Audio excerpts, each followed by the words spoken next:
Attention mga Filipino senior citizen, ano na nga bang status ng Universal Social Pension? Saan na ba ito nahanay ngayon? May isasabatas ba ito bago matapos itong buwan ng Oktobre? Pag-uusapan natin yan dito sa video na ito.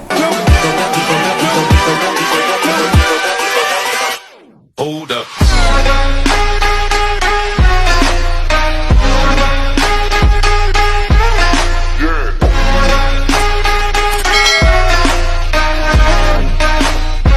Hello mga ka-vlogs! Welcome dito sa aking YouTube channel. Magandang araw po sa lahat ng mga manonood sa po kayong dako sa mundo. Kumusta mga ka-vlogs? Oktobre na tayo ngayon at kumusta na nga ba ang Universal Social Pension Bill? Magiging batas na ba ito bago matapos itong Oktobre? Ano na nga ba ang tunay na status nito mga ka-vlogs? Mamaya-maya pag-uusapan natin, pero bago ang lahat, kung bago ka pa lang dito sa aking YouTube channel o di kaya hindi ka pa nakasubscribe, i-click nyo muna ang ating subscribe button na nasa baba at huwag kalimutan na pindutin ang notification bell. Ilagay nyo po sa all para naman updated kayo sa lahat ng mga videos na i-upload ko. So, October 1, 2024 ni tayo ngayon, unang araw ngayon ng Oktobre mga ka-vlogs. So, at kumustahin po natin ang status, pinaka-latest dito sa Universal Social Pension Bill sapagkat marami pang nagtatanong kung ano na nga ba ang tunay na status nito. Kaya pa bang maipasa ngayong 2024? Particular, maisasabatas na ba ito ngayong buwan ng Oktobre? Dahil marami talaga ang nag-aabang nito sa Universal Social Pension Bill sapagkat ito nga po ang panukalang magbibigay po ng pantay-pantay na buwan ng pensyon, 1,000 buwan ng pensyon sa lahat ng mga Filipino senior citizen. Kung magiging batas ito, abay, hayahay po ang lahat ng mga Filipino senior citizen dahil buwan-buwan ay makakatanggap ng tig 1,000 piso na pensyon.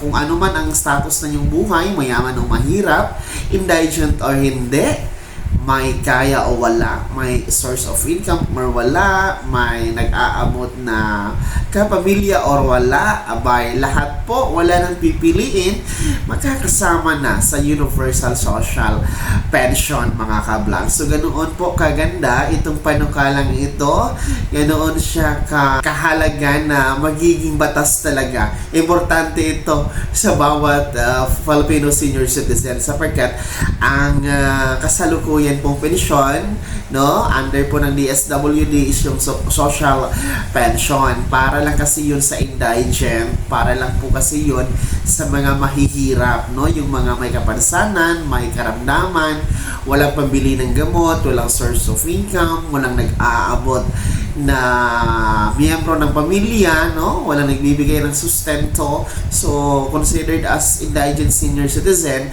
sila po yung criteria na hinahanap ng DSWD social pension. So, in short, pinipili, hindi po kasama, hindi kasali yung merong JSIS, SSS, PVAW pension o iba pang pensyon na tinatanggap nyo. So, may pinipili po talaga ang social pension. Kaya naman, no, marami talaga ang nag-aabang, marami ang umaasa na magiging batas itong Universal Social Pension Bill, no, sapagkat ito nga po ay wala nang pipiliin. So, ang status nito ngayon, actually, dala status nito noong Mayo, no, I think May 21 this year ay naging aprobado ito sa pangatlo at final reading ng Kamara, no, sa Congress. Aprobado na ito sa Kongreso mga ka-vlogs at kung magiging aprobado kasi sa Kongreso ay ang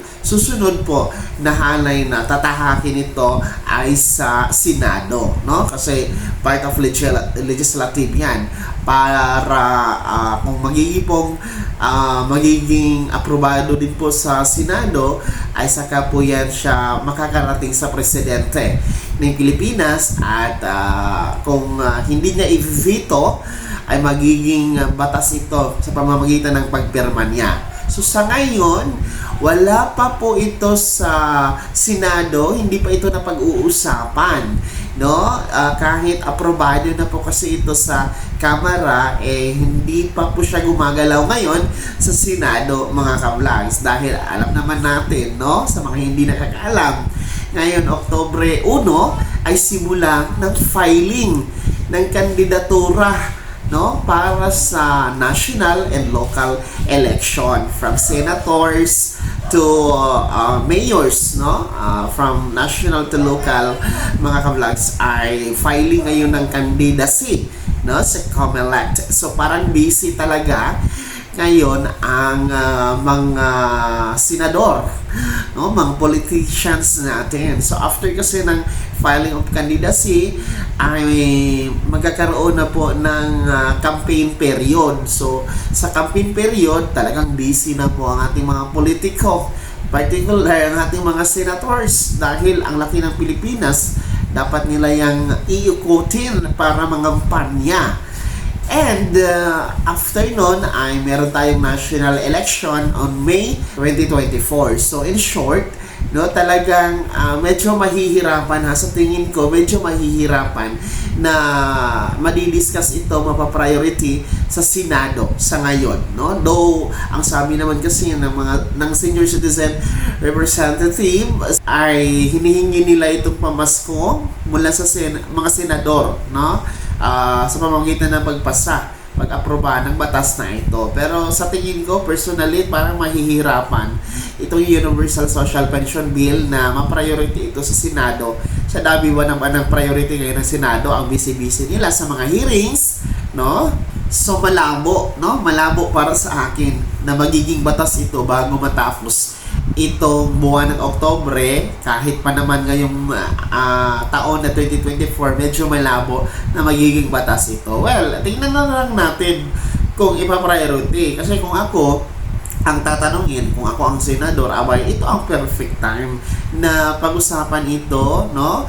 Magkakaroon ng diskusyon dyan sa Senado hinggil nga po dito sa Universal Social Pension Bill, dahil maraming senior citizen ang matutuwa, no? Imagine, ayon sa data ng PSA, nasa mahigit 12 million po ang mga senior citizens dito sa Pilipinas. So, kung lahat ng mga yan ay botante, registered sa COMELEC, yung mahigit 12 million na mga senior citizen na yan, abay, makakapanalo na yan ng isang senador.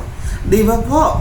So, kung ako ang kandidato sa pagka-senador, particular yung mga re-electionist natin dyan, abay, priority nyo muna itong Universal Social Pension Bill. I-approve nyo muna para maging isang batas at magiging mabango kayo sa mga senior citizen. Para lang naman yan sa akin. Kasi, ang mga senior citizen natin talagang matatalino na yan ngayon. Hindi na yan sila basta-basta nauuto, no? Baka kasi mga senior citizen ay ipapangako na naman ito mga senador natin, iba pa mga politiko, na kung mananalo sila sa kanila ito, bibigyan ng prioridad ang Universal Social Pension Bill para maging isang batas.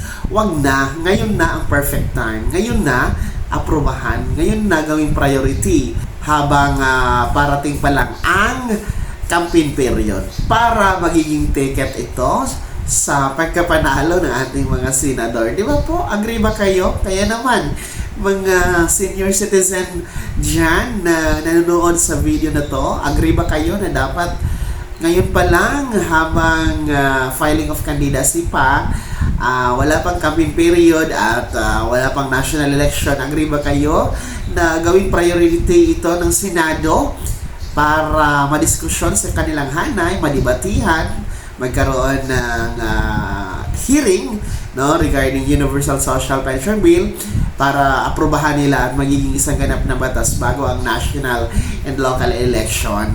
Comment naman kayo sa comment section na nasa baba kung agree kayo, yes or no. At kung nag-aantay ba kayo na magiging batas itong Universal Social Pension Bill. Bago ko matapos sa video na to, kung gusto nyo po sumuporta sa aking YouTube channel, maaari nyo pong i-click ang ating super thanks button na nasa baba. Sa mga gusto maging miyembro, pwede po i-click nyo po ang ating join button. Maraming perks dyan mga ka-vlogs. Sana'y naging gabay ang video na to kahit pa paano na pag-uusapan natin ang mga bagay-bagay na mahalaga sa mga benepisyo sa pagiging Filipino senior citizen. Kung hindi ka pa nakasubscribe dito sa aking YouTube channel, maaari nyo nang i-click subscribe button na nasa baba. Huwag yung kalimutan na pinutin ang notification bell. Ilagay nyo po sa all para naman updated kayo sa lahat ng mga videos na i-upload ko. Maaari nyo din i-like ang video na to. At kung meron ka pang mga katanungan, maaari nyo i-komento sa comment section na nasa baba. Paki-follow na din po ang official Facebook page na nasa screen nyo. Muli po, ako si Daniel Timpawa na nagsasabing dito sa aking YouTube channel, pawang katotohanan at lahat totoo lamang.